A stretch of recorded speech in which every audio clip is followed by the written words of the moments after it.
Hey everybody, my name is Misha Leibovich. I'm an AI expert. I'm not of the architecture world, but my expertise is in applying AI to different industries and roles. So I'm going to share with you what I have to say about architecture. This presentation is itself a demonstration of generative AI, as the systems that I've set up to do this analysis are all AI driven. So you tell me at the end whether this lands or not, and hopefully there will be some interesting insights. So this is a presentation I usually give in 45 minutes. I'm going to condense it. So I'll send the deck afterwards if there's an opportunity to go into more detail. But the things we'll cover, I'll give a quick overview of because people are starting from different baselines of what AI is and what the current capabilities. So I'll do a little brief version of that, and then talk about what are the problems and sort of top of mind issues that my AI analysis says are top of mind for architecture, and then how to apply AI to different tasks and practices within architecture. Quick thing about my background: I was most recently at Google Labs building AI products. Before that, I was at SpaceX, McKinsey, did aerospace engineering at MIT and Berkeley and Cambridge. So I've always been in my career on the trying to apply the latest technology to where it's most commercially useful. So this is of surprise to nobody. Of all the technology out there that CEOs say is going to most significantly impact their businesses, AI has jumped since the ChatGPT moment at the end of 2022 to the forefront. It's on everybody's mind. Everyone's talking about it. Not everyone knows what to do about it. So this is where we need to focus. AI is not actually new. AI is just more and more advanced pattern recognition. So you've seen it in your talking to Siri, autocorrect, opening your phone with your face, any personalized feed you have. That's all AI. What's new here is that AI is doing things that have been more in the realm of what we consider to be humans' jobs. I often use the analogy, it's like having 1,000 grad school interns at your disposal. It could do a pretty good job. You still need to oversee it, but it can still get useful work done. I've seen analogies like a calculator for words, allowing us to do large operations that we could never do before. It's like a co-pilot that's at your side. Remember Clippy and Microsoft Word? Everyone kind of ragged on it at the time. Not a bad idea, just the tech wasn't there yet. And now we're seeing that implement itself in good ways. It can analyze data for you. It can produce assets for you. It can be a sounding board. All these are things that you used to have to call somebody and recruit somebody and have somebody help you. Now you can actually do that, not to replace you, but to make you go be able to do more faster. Now, with this is always a question: is AI going to replace us? Is it going to give us less agency and make us more robotic? Or is it going to free up a lot of the drudgery and the tasks that are kind of rote and we don't want to do, or that should be done by robots, and give us more deep work time and deep thinking time to do the things that are more human? Um, I have this framework. There's a lot of ways to talk about the things that AI can do. This is how I've organized it in 4 clusters. Because to say, oh, AI is gonna, take over jobs or or revolutionize this, I want to get a bit more granular. Like, what can it actually do? And the 4 clusters I have are things around data, data understanding, data manipulation, data insights, things around sensing, where AI can basically have eyes and ears and the ability for computers to understand things that we do with our senses to understand the world. Generation, this is a lot what people have been talking about with generating text, generating images, video, audio of various kinds.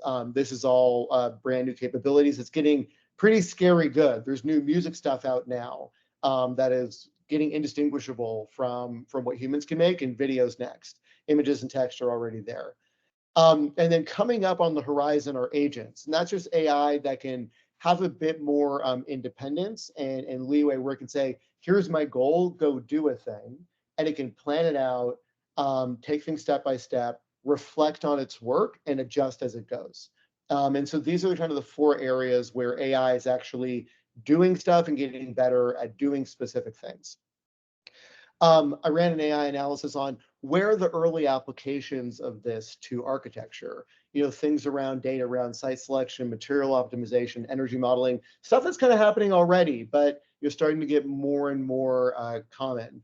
Sensing around acoustic mapping, crowd analysis, lighting simulation, around generation. Probably some of you in some of your work have already played a little bit, maybe with using ChatGPT to write some stuff, or maybe some Mid-Journey to make some images to be helpful. So this is becoming more and more common.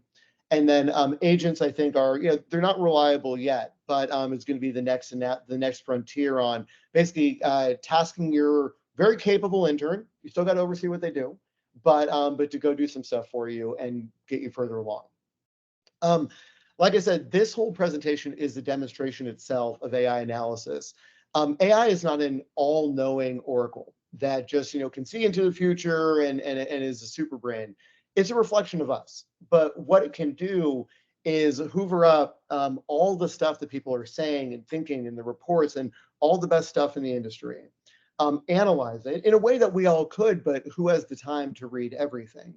To then take that content, synthesize it, map it against different capabilities, perform different operations, which I'll show you in a moment, map that against different databases of tasks that architects do, make recommendations of tools. This is all stuff that AI is currently capable of that I'll show you here. So this slide is basically my system that in the background is taking what people are saying about architectures, different industry reports, stuff people are saying online, and trying to say, first of all, what are the top of mind problems and priorities on people's minds? Because we can go right into technical solutions, but that never works, right? When you're saying like, oh, hey, this technology can do this stuff, like, cool, what problem does it solve? So I like to think first from like, what are the problems independent of what AI can do? The kind of top couple rows there, this is to illustrate that this can be done at any granularity level. It can be done for any industry, any sub-part of the industry, any type of typology for different buildings, any different scale of different firm sizes, any different region. If you want to include data from a specific firm, that can be incorporated. Whatever you feed into the system is the kind of analysis that it can do. And so the 7 top priorities, again, irregardless of whether AI can solve them, that AI sees what's on architects' minds is things that's influencing the design and construction process, things that influencing how technology is adopted in the industry, different economic pressures, and that's changing industry dynamics about costs and the economy and the workforce.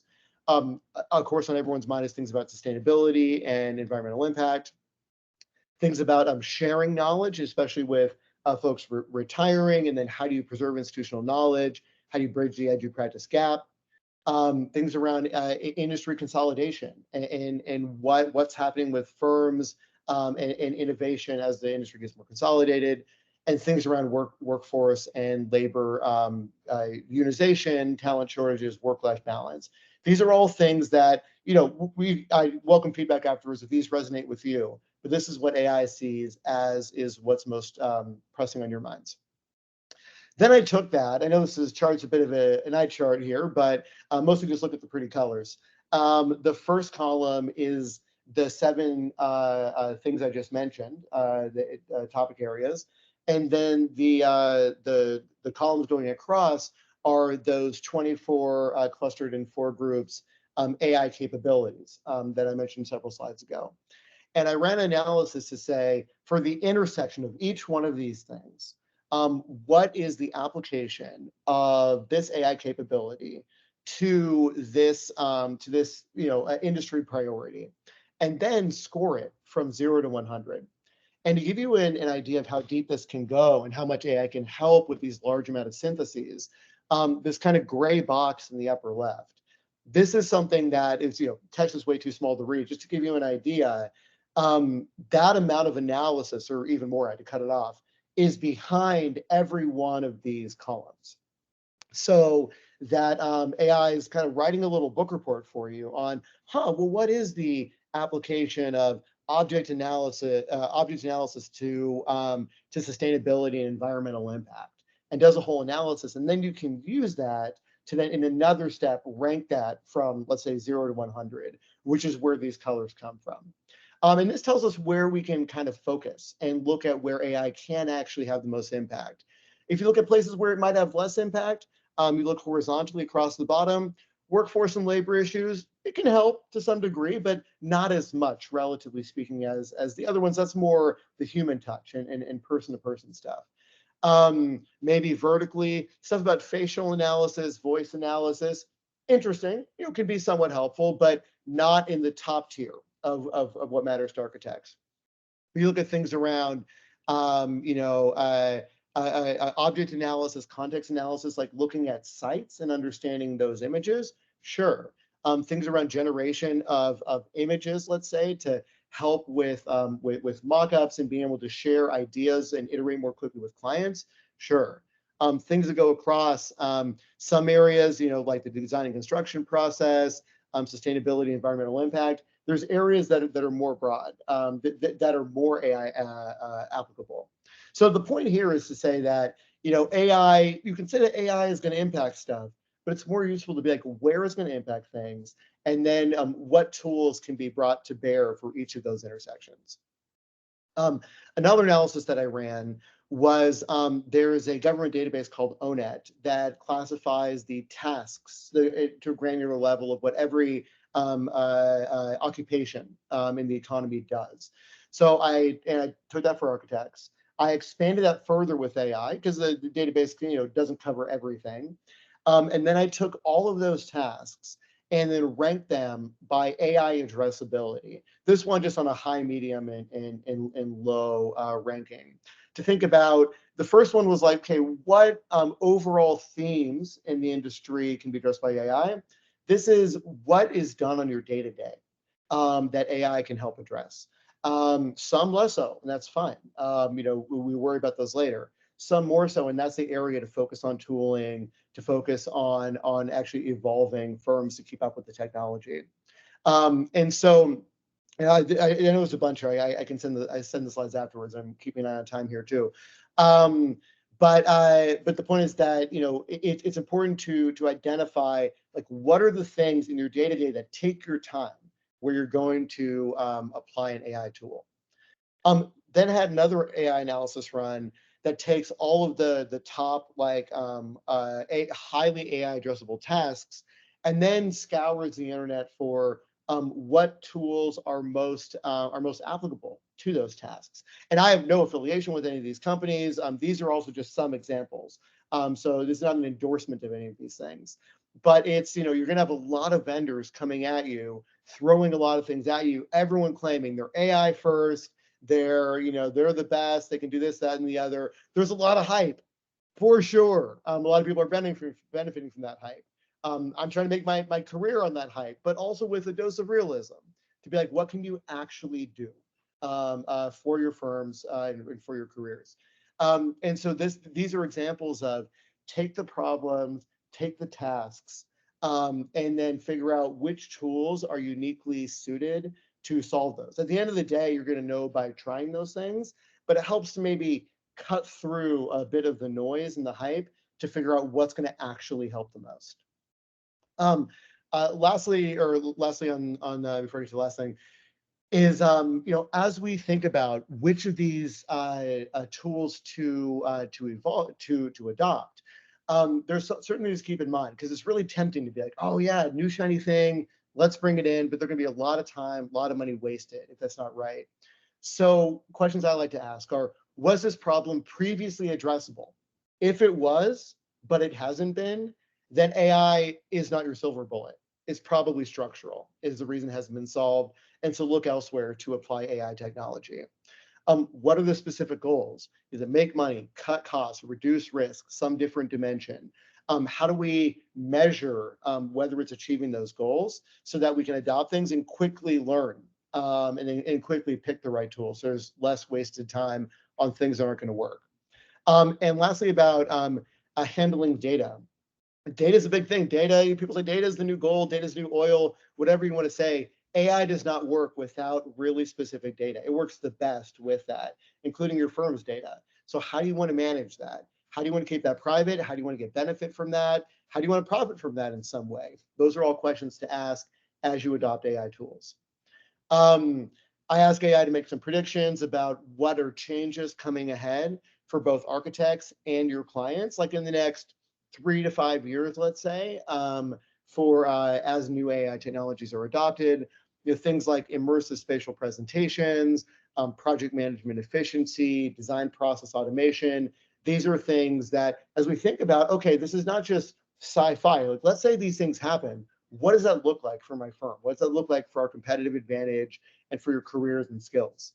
For clients, what does it look like for them? How do they get best service? What are they going to be expecting from different firms about personalized experiences, real-time updates, enhanced building performance, more analysis, and how do we anticipate that and build those things into processes?